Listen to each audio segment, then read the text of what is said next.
Politics deals with a social contract of sorts of how we will agree to interact with one another. And here's what I mean by that. So because of COVID policy, mental health visits vastly declined during lockdowns.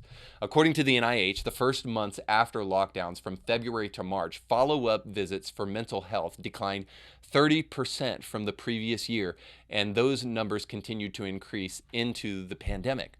Now you think about vets with PTSD and all sorts of other things. What are the residual effects of that kind of policy? How about this? Suicide increased during COVID lockdowns too. According to CNBC, suicide attempts among adolescent girls surged more than 50%. And how about this? And COVID lockdowns impacted supply chains, exacerbated by the Russian invasion of the Ukraine, leading to what is becoming a real global hunger crisis in the present. Just recently in The Economist, Antonio Guterres, the UN Secretary General, warned on May 18th that the coming months threaten, quote, the specter of a global food shortage, end quote, that could last for years. The high cost of staple foods has already raised the number of people who cannot be sure of getting enough to eat by 440 million to 1.6 billion. Nearly 250 million are on the brink of famine right now. If, as is likely, the war drags on and supplies from Russia and Ukraine are limited, hundreds of millions more people could fall into poverty. Political unrest will spread, children will be stunted, and people will starve. Well, I don't mean to seem partisan here. If you put Trump and Biden together and you asked them to answer about their beliefs on COVID lockdowns, one would say we need more masking, more lockdowns, and more strictures, while the other would say if I had it to do it all over again, I would not have shut down the world's largest economy. Now, I'll let you decide which is which, but I hope we can step away from platitudinal thinking long enough to realize a very important point. The political is the personal when lives are at stake.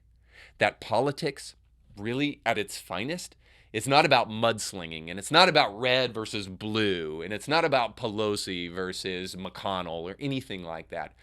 It's rather this, philosophy in the form of policy.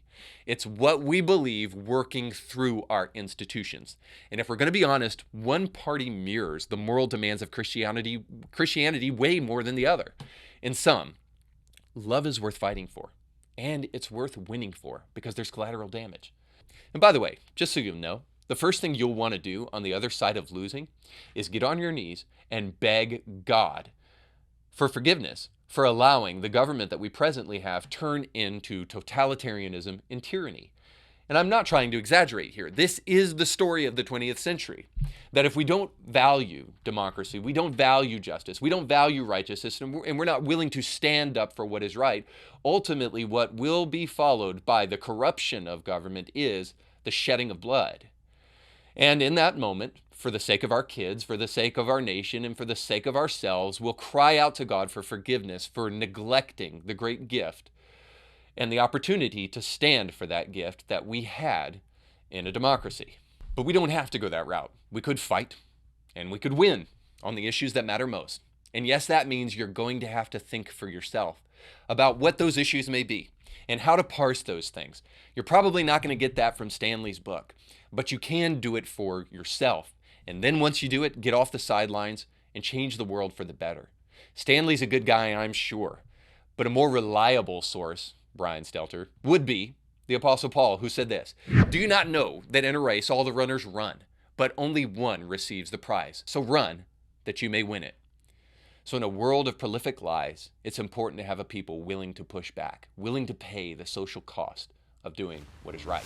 So you just got done watching a small excerpt of a much larger episode. You can find the link to that full episode down below in the description of this video. So you definitely want to check that out, because if you like that clip, you'll like the much larger episode. And while you're at it, don't forget to like, share, and subscribe, and click that little bell to be notified when great new episodes of Indie Thinker come your way.